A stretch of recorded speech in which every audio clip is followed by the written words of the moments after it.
To replace a piece of damaged drywall, a couple nice tools to have is a stud finder, a drywall saw, a razor knife, and a level. I made a mark using the level above and below the damaged piece of drywall, and I know the size so I can cut my patch easily. And I also marked the center of the stud on this side. To find the center of the stud with a stud finder, there's two different types. One style will find the outside edge of the stud. There's another style that will show you the stud with LED lights. For this style, we're going to put it against the drywall and press the on button and slowly move it.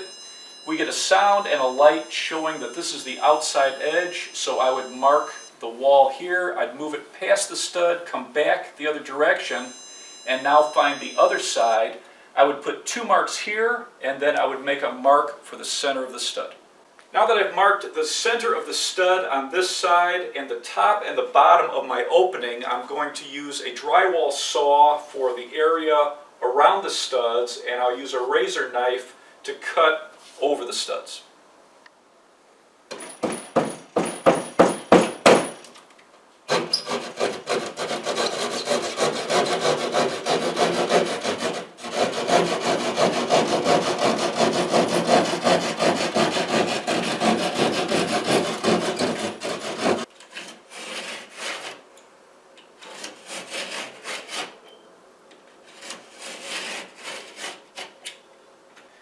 When you're pulling off the old drywall, you're going to have nails or screws that you're going to have to remove.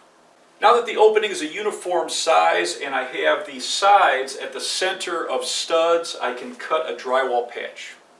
Once you cut your patch to size, you'll put it in place and then use screws or nails to hold it in place on the studs, then tape and compound.